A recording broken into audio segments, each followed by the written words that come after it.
Hello and welcome to second episode of our new series, The Story of One Ark. In previous episode, we went into the lava cave, which is one of the easy ones, to obtain first artifact. Today we will visit another cave to get second one. Ultimate goal is to open the boss arenas and fight our way to the final boss. There are 2 points of view you can take on this. From the player side, collecting artifacts and fighting bosses will lead to unlocking the tech tier engrams, so the end game. On the other hand, from story side, it is some sort of a test which, if passed, will allow survivor to ascend and travel to next world. But, well, more on that later. Now let's go back to our survivor and his otter. Here we are in the southern side of the island, where the lower south cave is located. It is actually easier to find when on foot, as this island is heavily forested. The cave is located in a little canyon that can be accessed from both sides, depending which is more convenient for you.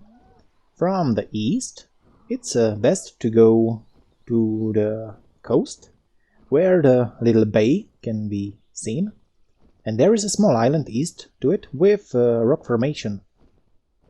This is a good landmark to go by. At the northern tip of this small island, where the 3 branches of the river meet, when you look to west, you can see 3 white patches next to the jungle, so this is actually the entrance to the canyon.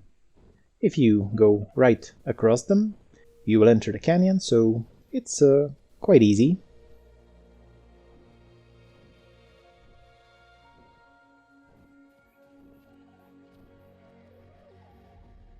Inside the canyon you will want to go to about half of it.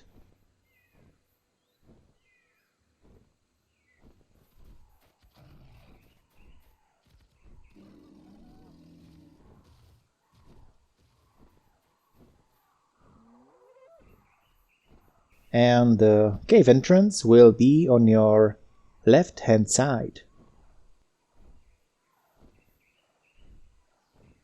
So at these coordinates. If you want to take the western entrance, you will want to start at this sort of a ledge. There will be a rock formation to the right, that's right next to the river. You will just follow it due east.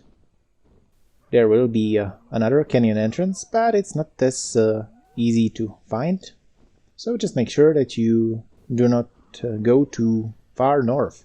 There is another canyon that doesn't have any cave in it. Now for the cave itself. It is not a difficult one, but again, having a rideable creature is very much recommended. There is quite a lot of creatures that can attack you at once, so it's better to have a good damage dealing tame with you. For this one I'm taking the saber, because it's small enough to fit into all areas, including the artifact room.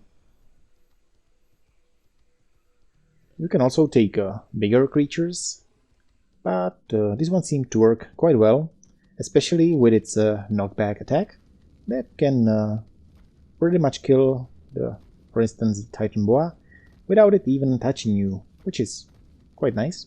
The entrance is again sort of straight, so there is no place where you can get lost.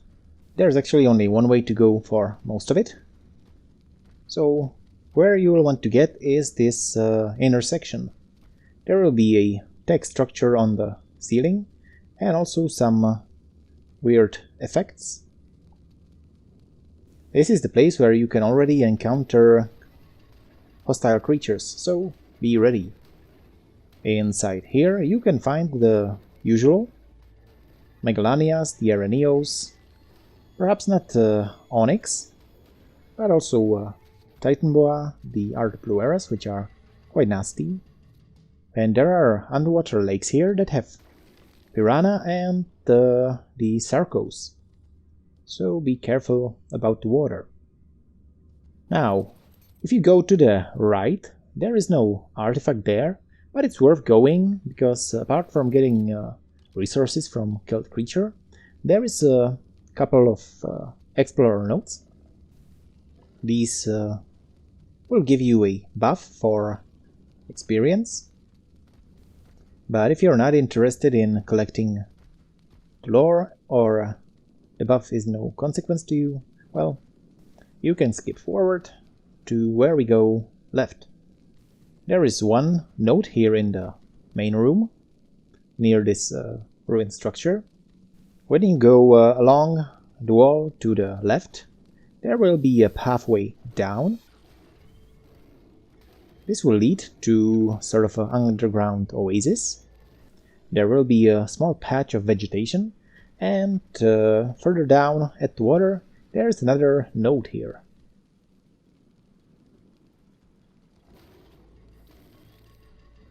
Keep on clearing any hostile creatures and you can go forward. There will be a deck structure on the wall, so if you pass it, you will enter sort of a dead end. But it sometimes has a loot crate, and there is also a ruined pillar with another explorer's note next to it.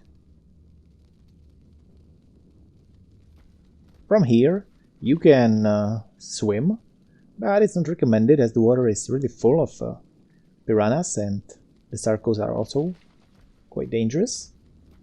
So it's safer to retrace your steps and go back to the deck structure on the wall, but this time you can go left.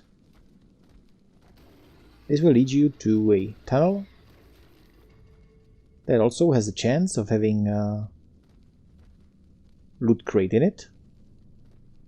Well, here you can see that it's here, although it is only green quality. But well, if you're going in earlier in the game, some of these items might be actually helpful.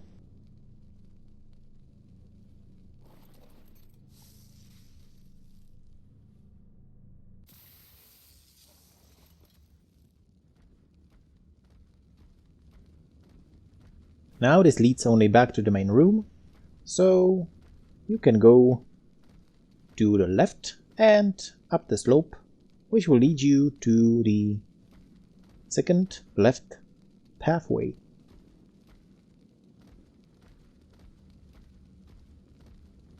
So as you exit, you will want to go straight. Tunnel to the left will lead you to exit. Well, there is another room that's usually full of creatures. And there's also a loot crate here.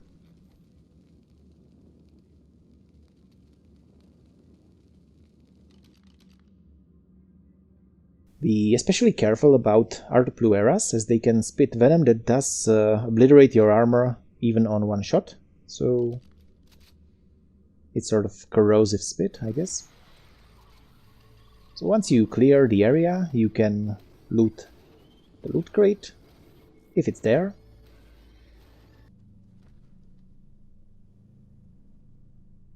Here is a sort of a drop. It leads straight to the artifact, but the entrance from this side is too small for a majority of rideable creatures, so you'll have to go to the artifact room alone. But if you want to do a really quick run, you can go that way and use grappling hooks and cryopods to get your creature out. As an alternative, you can go the other way, which will lead you to another sort of oasis. As you can see, this area is quite full, but the decent level saber is, well, able to beat them all. Generally, the creatures in this dungeon do not have such a high level yet, so they are rather easy to dispatch.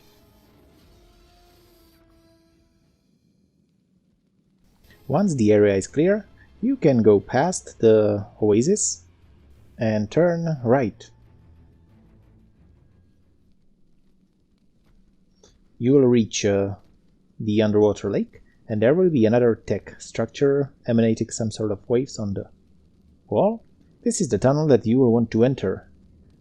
There are no intersections here, so it leads straight to the artifact.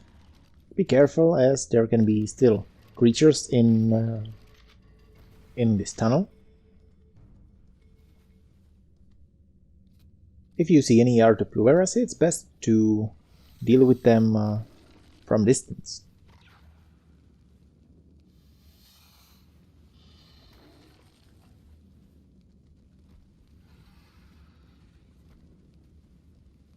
As you go forward, you will reach the artifact. Usually, when I went here, this room was empty, but it doesn't mean that there can't be any enemies, so tread carefully and make sure that the area is safe. Then you can just loot the artifact of the hunter. Now the path ahead is too small for my saber to go through, so I will just return back through the tunnel and, well, generally just return to the exit the same way that I came. So it's quite simple. You will go past the green area, then turn left. If you want to see what's here, just for the sake of it, this is the narrow opening from the other side, and this way you can see the ledge up there where we looted the green loot crate that you can use to access. You can see that the distance to the artifact is quite short, but it does have its pitfalls, so I usually take the safer route. Also, killing the lower level creatures in this area will net you quite a lot of hidden, some height, and a decent amount of meat if you need it. From this intersection it's the same way up, so there is no place you can get lost. Just follow the path all the way to the entrance. And well, that was another rather easy cave and a second artifact now in my possession. All that it's left now is to go back to my base and put it on the pedestal. Well, for now. So I guess that's it. There is a third artifact that's needed to enter the Blood Mother Lystrix arena, and that's in the central cave. So that's something to look forward to in the next episode. Well, and that's it. Hope you've enjoyed this video. Feel free to leave a comment or a like. Also, click on the subscribe button to make sure you don't miss out on more Ark Survival Evolved fun. Thank you for watching, and see you next time.